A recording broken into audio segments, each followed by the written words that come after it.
All right, small groups. Welcome to video four. I think this is video four of our 10C Bible study method. Again, directly from Rick Warren's book on Bible study methods, the 10 C's. Today we will be covering C number 7 and C number 8. I will always want to review so that we were all caught up. C number 1 was the caption, a short descriptive title. C number 2 was contents, a description or a summary of what occurred in the passage you're studying.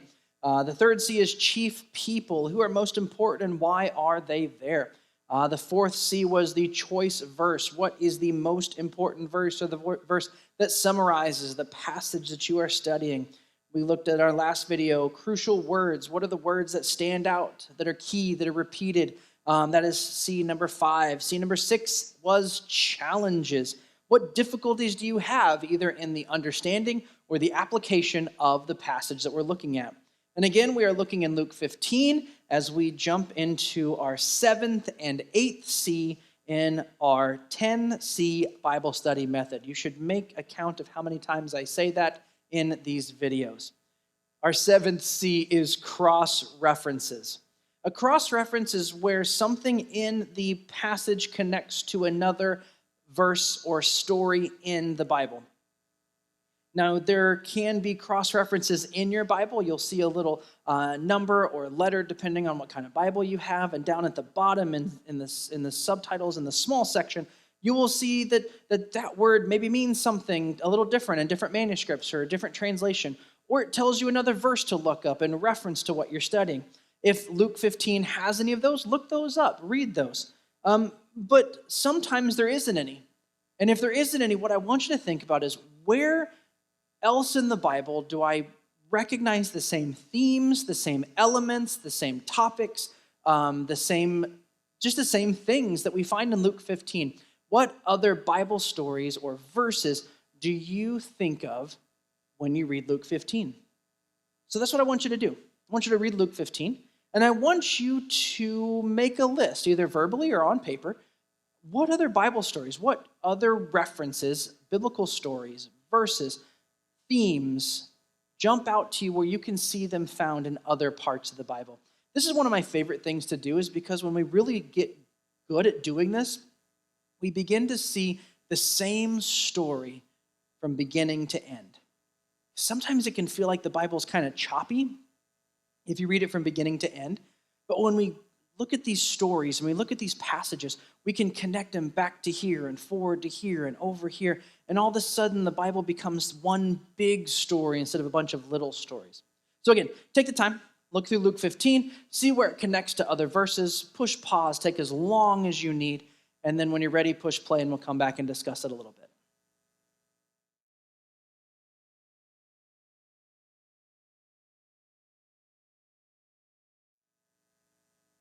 All right, guys, hopefully that one took a little bit of time, and I hope you came up with quite a few. And here's the deal.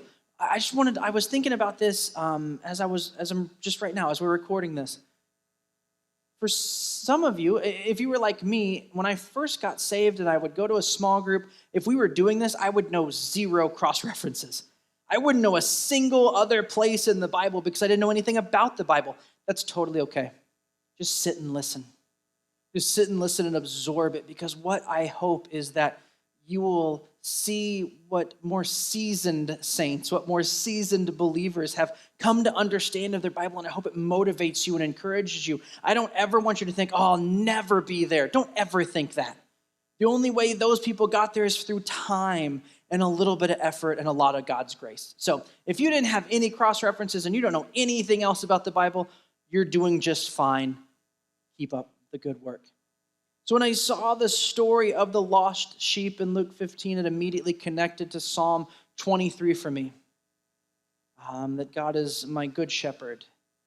He leads me beside still waters, makes me lie down in green pastures. I can walk through the valley of the shadow of death and not fear evil because he is with me. That was the first place that jumped to my brain. And then I also think of the birth of Jesus, when the shepherds were the first ones to be told of the birth of Jesus. Now, I don't think theologically those two stories really connect that much, but that's just something that I thought of, and I want you to be able to do that. Same with the story of the coins. Not really any specific stories, but I just kept thinking about when Jesus would utilize wages or earnings to help us understand a kingdom truth, a biblical truth brought into today's world. And so there were stories where people were forgiven a large debt or forgiven a small debt, or people were paid the same whether they started work early in the morning or they only worked for an hour. And Jesus used that a lot because it was something universal, something we could all understand. And I think the losing of a coin is something that we all understand. I've lost this money. I need to find it. It's my grocery bill. It's my phone bill. It's my mortgage. It's whatever. And so that's where my brain went. And then looking at the sun, there were two stories for some reason that really jumped out to me. And it's because of the welcoming of someone caught in sin. That it wasn't hidden sin. It was very public, very known sin. And it was Jesus' interaction with the woman caught in adultery. A group of men had caught this woman in adultery and brought her before Jesus and throws her at the feet of Jesus. And I see the same mental picture of the father welcoming the prodigal son home as Jesus has compassion and kindness on this woman caught in sin. And also, probably because I just recently preached on it, is the story of the Samaritan woman at the well. Here's a woman who had been divorced multiple times, was living with a man who was not her husband, and yet Jesus went to her. That's one of my favorite parts about the story of the prodigal son, is that the father doesn't wait for the son to get all the way home. The moment this father sees him, he runs to his sinful son. And I think in those two stories, the story of the adulterous woman and the story of the Samaritan woman, we see the same idea of Jesus going to and having compassion on people who are openly sinful and caught in their sin, which I hope gives you hope. And I hope gives you great comfort that no matter how far we may wander, the Father's always there ready for us. Again, I promise you I wouldn't preach in these, I'm done. So our eighth C in our Bible study method is Christ seen. Where do we see Jesus in this passage? We know that the entire Bible is a revelation or a story of Jesus. What does this chapter tell you about Jesus? What does it tell us about the Holy Spirit or God the Father, the Trinity, the three in one, one in three? What does it tell us about God? What can I learn about the nature and character of Jesus from this passage? What attributes of God can be found in Luke 15? Where do you see the character and nature of Jesus, which is the character and nature of God in Luke 15? Read through it, make some notes, talk about it, discuss it, debate it. Take your time, push play when you're done.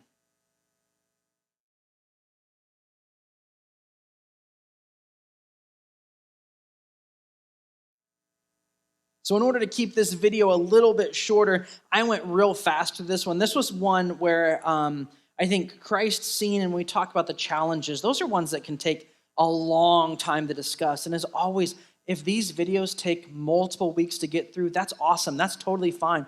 I would love to have you discussing more and listening to me less. I promise. I really want you to. So what attributes of God can be found in Luke 15? Love. First and foremost, you see the love. But you also see justice. You see this idea of justice, that there's an equality between both the prodigal son and the son who stayed. If you notice, the father went out to both of them because they were both caught in their sin, one very public, one very private. We see his mercy. We also see his holiness, that we recognize that the actions of both the sons are incorrect and the actions of the father are pure and holy. But we also see his power. We see his power to forgive sins and welcome back those who have gone so far astray. And where do I see Jesus in Luke 15? I see first that he was criticized for eating and receiving sinners. I think this shows Jesus' character in reference to those who are lost, those who are caught in their own sin. We see Jesus' desire to be with them in order to teach them his grace, to show them and demonstrate his mercy and his love. We see Jesus' unrelenting pursuit of those who are lost from him.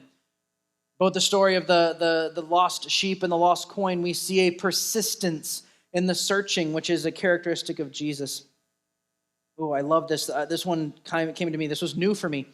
We see that Jesus the God the Father makes no distinction between those who are lost by circumstance and those who are lost by choice. Because in the first two, it's a circumstance. The first one's a choice. The sheep chose to go.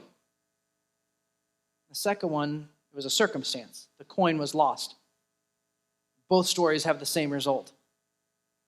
The person who had the lost thing searched for it until it was found. I just loved that one. And what does this tell me about God? That I have a Father who welcomes me home regardless of where I've been or why I left. That he runs to me. He does not wait for me to get back to him. That the moment I begin the return and he sees it, he comes to me. And he rejoices when I am found. That one brings tears to my eyes most times. That he is happy to see me when I've left and I return. That he's able to put away that hurt and see joy. And then he brings people together in rejoicing when lost things are found. In each of the stories, there's a community celebration when something that is lost is found.